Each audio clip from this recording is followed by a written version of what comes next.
1 Samuel pasal 19. Daud melarikan diri karena Saul menyerang dia kembali.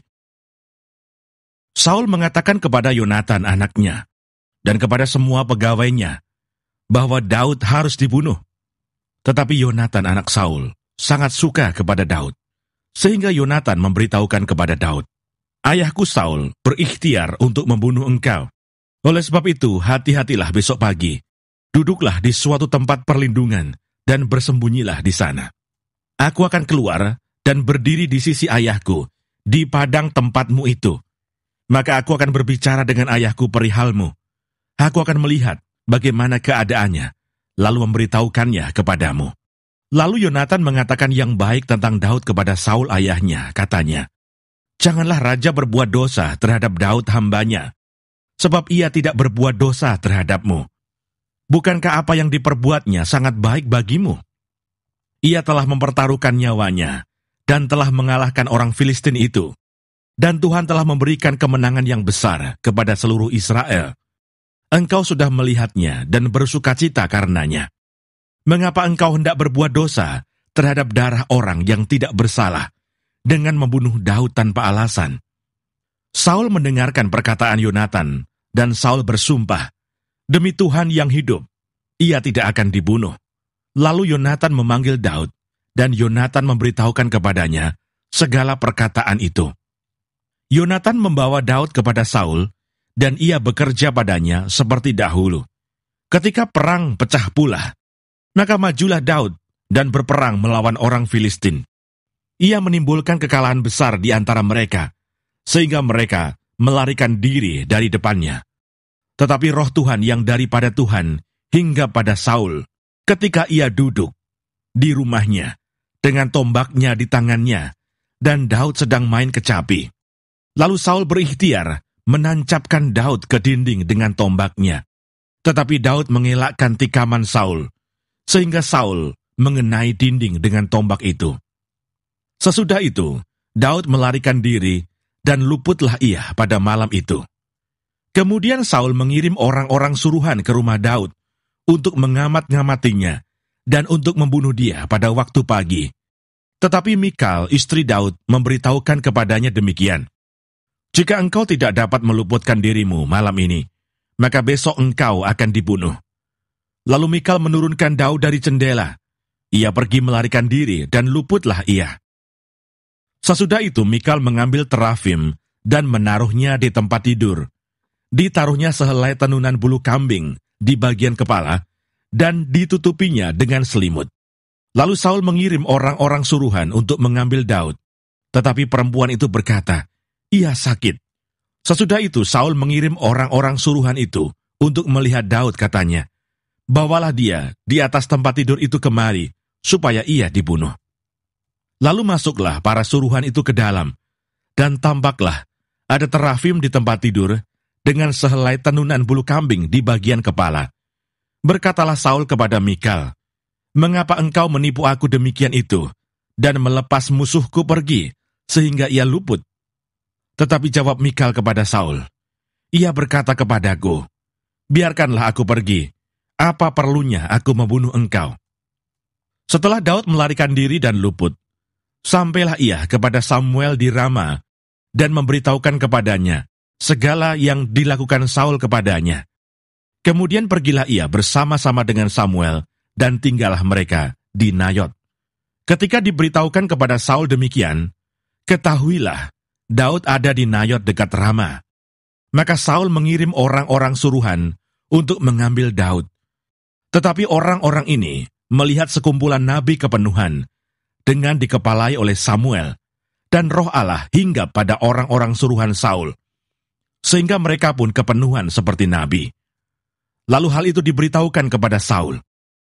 Ia mengirim orang-orang suruhan yang lain, tetapi orang-orang itu pun juga kepenuhan seperti nabi. Saul mengirim sekali lagi orang-orang suruhan, rombongan yang ketiga, dan orang-orang ini pun juga kepenuhan. Lalu ia sendiri pergi ke Rama. Sesampainya ke dekat perigi besar yang di Seku, bertanyalah ia, katanya, "Di mana Samuel dan Daud?" Jawab orang, "Ada di Nayot dekat Rama." Lalu pergilah ia ke sana, ke Nayot dekat Rama, dan pada dia pun hinggaplah roh Allah, dan selama ia melanjutkan perjalanannya, ia kepenuhan seperti nabi, hingga ia sampai ke Nayot dekat Rama. Ia pun menanggalkan pakaiannya, dan ia pun juga kepenuhan di depan Samuel. Ia rebah terhantar dengan telanjang sehari-harian dan semalam-malaman itu. Itulah sebabnya orang berkata, apakah juga Saul termasuk golongan nabi? 1 Samuel pasal 20. Perjanjian antara Daud dan Yonatan. Maka larilah Daud dari Nayot dekat Rama, sampailah ia kepada Yonatan lalu berkata, apakah yang telah kuperbuat? Apakah kesalahanku dan apakah dosaku terhadap ayahmu, sehingga ia ingin mencabut nyawaku? Tetapi Yonatan berkata kepadanya, jauhlah yang demikian itu. Engkau tidak akan mati dibunuh. Ingatlah, ayahku tidak berbuat sesuatu, baik perkara besar maupun perkara kecil, dengan tidak menyatakannya kepadaku. Mengapa ayahku harus menyembunyikan perkara ini kepadaku? Tidak mungkin. Tetapi Daud menjawab katanya, ayahmu tahu benar bahwa engkau suka kepadaku. Sebab itu pikirnya, tidak boleh Yonatan mengetahui hal ini, nanti ia bersusah hati. Namun demi Tuhan yang hidup dan demi hidupmu, hanya satu langkah jaraknya antara aku dan maut. Yonatan berkata kepada Daud, apapun kehendak hatimu, aku akan melakukannya bagimu. Lalu kata Daud kepada Yonatan, kau tahu besok bulan baru, maka sebenarnya aku harus duduk makan bersama-sama dengan raja. Jika engkau membiarkan aku pergi, maka aku akan bersembunyi di padang sampai lusa petang. Apabila ayahmu menanyakan aku, haruslah kau katakan, Daud telah meminta dengan sangat kepadaku untuk pergi dengan segera ke Bethlehem kotanya, karena di sana ada upacara pengorbanan tahunan bagi segenap kaumnya.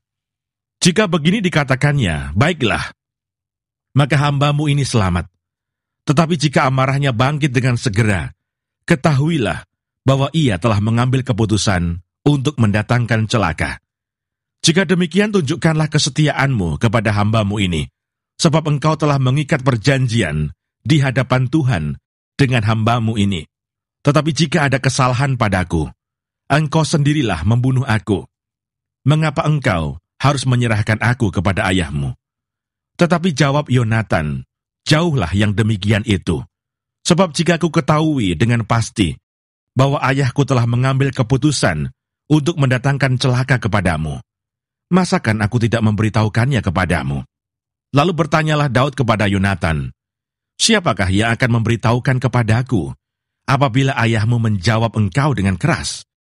Kata Yonatan kepada Daud, marilah kita keluar ke padang. Maka keluarlah keduanya ke padang. Lalu berkatalah Yonatan kepada Daud, demi Tuhan Allah Israel, besok atau lusa, kira-kira waktu ini, aku akan memeriksa perasaan ayahku.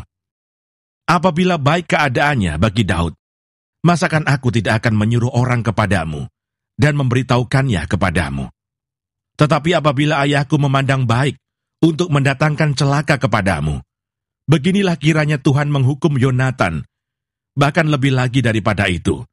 Sekiranya aku tidak menyatakannya kepadamu dan membiarkan engkau pergi, sehingga engkau dapat berjalan dengan selamat. Tuhan kiranya menyertai engkau, seperti ia menyertai ayahku dahulu. Jika aku masih hidup, bukankah engkau akan menunjukkan kepadaku kasih setia Tuhan? Tetapi jika aku sudah mati, janganlah engkau memutuskan kasih setiamu terhadap keturunanku sampai selamanya.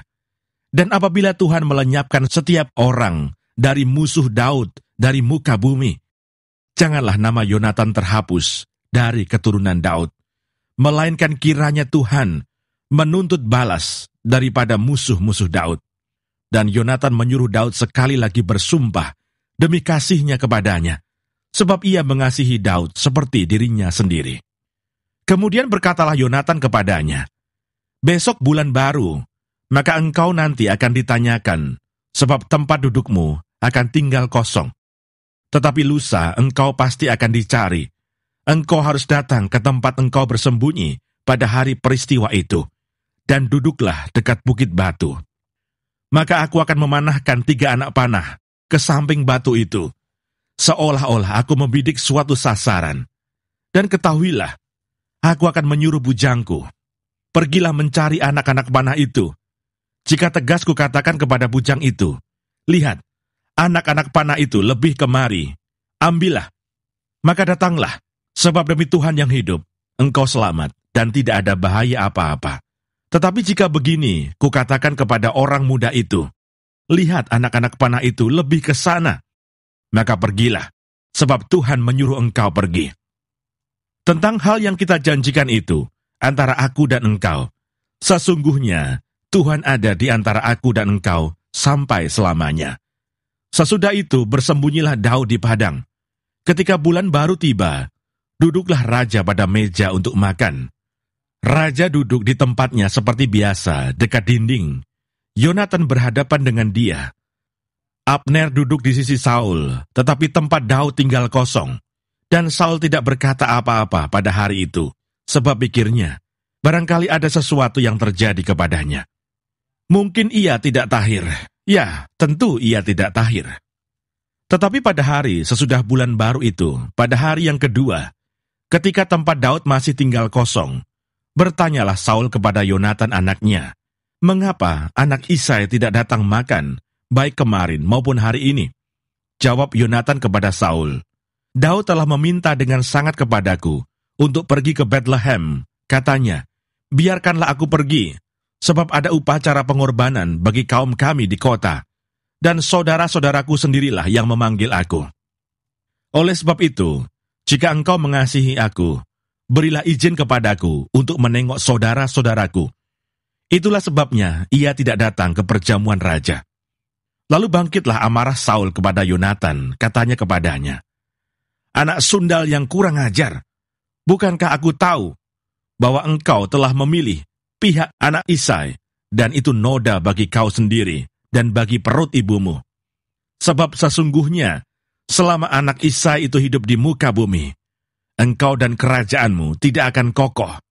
Dan sekarang suruhlah orang memanggil dan membawa dia kepadaku, sebab ia harus mati. Tetapi Yonatan menjawab Saul, ayahnya itu, katanya kepadanya, mengapa ia harus dibunuh? Apa yang dilakukannya? Lalu Saul melemparkan tombaknya kepada Yonatan untuk membunuhnya. Maka tahulah Yonatan bahwa ayahnya telah mengambil keputusan untuk membunuh Daud. Sebab itu Yonatan bangkit dan meninggalkan perjamuan itu dengan kemarahan yang bernyala-nyala. Pada hari yang kedua bulan baru itu, ia tidak makan apa-apa, sebab ia bersusah hati karena Daud, sebab ayahnya telah menghina Daud. Pada waktu pagi keluarlah Yonatan ke padang bersama-sama seorang budak kecil, sesuai dengan janjinya kepada Daud. Berkatalah ia kepada budaknya, larilah, carilah anak-anak panah yang kupanahkan. Baru saja budak itu berlari, maka Yonatan melepaskan sebatang anak panah lewat kepala budak itu. Ketika budak itu sampai ke tempat letaknya anak panah yang dilepaskan Yonatan itu, maka berserulah Yonatan dari belakang budak itu, katanya, bukankah anak panah itu lebih ke sana? Kemudian berserulah Yonatan dari belakang budak itu, ayo cepat, jangan berdiri saja. Lalu budak Yonatan memungut anak panah itu dan kembali kepada tuannya. Tetapi budak itu tidak tahu apa-apa. Hanya Yonatan dan Daudlah yang mengetahui hal itu. Sesudah itu, Yonatan memberikan senjatanya kepada budak yang menyertai dia, dan berkata kepadanya, pergilah, bawalah ke kota. Maka pulanglah budak itu. Lalu tampillah Daud dari sebelah bukit batu. Ia sujud dengan mukanya ke tanah, dan menyembah 3 kali. Mereka bercium-ciuman dan bertangis-tangisan. Akhirnya Daud dapat menahan diri. Kemudian berkatalah Yonatan kepada Daud, pergilah dengan selamat. Bukankah kita berdua telah bersumpah demi nama Tuhan, demikian? Tuhan akan ada di antara aku dan engkau, serta di antara keturunanku dan keturunanmu sampai selamanya. Setelah itu bangunlah Daud dan pergi, dan Yonatan pun pulang ke kota. 1 Samuel pasal 21. Daud di Nob. Sampailah Daud ke Nob kepada Abimelech imam itu. Dengan gemetar, Abimelekh pergi menemui Daud dan berkata kepadanya, "Mengapa engkau seorang diri, dan tidak ada orang bersama-sama dengan engkau?" Jawab Daud kepada Imam Abimelekh, "Raja menugaskan sesuatu kepadaku. Katanya kepadaku, siapapun juga tidak boleh mengetahui sesuatu dari hal yang kusuruh kepadamu dan yang kutugaskan kepadamu ini. Sebab itu orang-orangku telah kusuruh pergi ke suatu tempat. Maka sekarang apa yang ada padamu, berikanlah kepadaku 5 roti atau apapun yang ada." Lalu jawab imam itu kepada Daud, "Tidak ada roti biasa padaku, hanya roti kudus yang ada. Asal saja orang-orangmu itu menjaga diri terhadap perempuan." Daud menjawab imam itu, katanya kepadanya, "Memang kami tidak diperbolehkan bergaul dengan perempuan. Seperti sedia kala, apabila aku maju berperang. Tubuh orang-orangku itu tahir, sekalipun pada perjalanan biasa. Apalagi pada hari ini, masing-masing mereka tahir tubuhnya." Lalu imam itu memberikan kepadanya roti kudus itu, karena tidak ada roti di sana, kecuali roti sajian. Roti itu biasa diangkat orang dari hadapan Tuhan, supaya pada hari roti itu diambil, ditaruh lagi roti baru. Maka pada hari itu juga ada di sana salah seorang pegawai Saul yang dikhususkan melayani Tuhan, namanya Doeg, seorang Edom, pengawas atas gembala-gembala Saul. Berkatalah Daud kepada Abimelekh, "Tidak adakah padamu di sini tombak atau pedang? Sebab baik pedangku maupun senjataku tidak dapat kubawa, karena perintah raja itu mendesak." Kemudian berkatalah imam itu, "Pedang Goliat orang Filistin yang kau pukul kalah di lembah Tarbantin, itulah yang ada di sini, terbungkus dalam kain di belakang efod itu. Jika engkau hendak mengambilnya, ambillah. Yang lain tidak ada, hanya ini." Kata Daud, "Tidak ada yang seperti itu. Berikanlah itu kepadaku." Daud dikat. Kemudian bersiaplah Daud, dan larilah ia pada hari itu juga dari Saul. Sampailah ia kepada Akis, raja kota Gat. Pegawai-pegawai Akis berkata kepada tuannya, "Bukankah ini Daud, raja negeri itu? Bukankah tentang dia orang-orang menyanyi berbalas-balasan sambil menari-nari demikian? Saul mengalahkan beribu-ribu musuh, tetapi Daud berlaksa-laksa." Daud memperhatikan perkataan itu, dan dia menjadi takut sekali kepada Akis, raja kota Gat itu. Sebab itu ia berlaku seperti orang yang sakit ingatan di depan mata mereka, dan berbuat pura-pura gila di dekat mereka. Ia menggores-gores pintu gerbang, dan membiarkan ludahnya meleleh ke janggutnya. Lalu berkatalah Akis kepada para pegawainya, "Tidakkah kamu lihat bahwa orang itu gila? Mengapa kamu membawa dia kepada aku? Kekurangan orang gilakah aku? Maka kamu bawa orang ini kepadaku, supaya ia menunjukkan gilanya dekat aku. Patutkah orang yang demikian masuk ke rumahku?"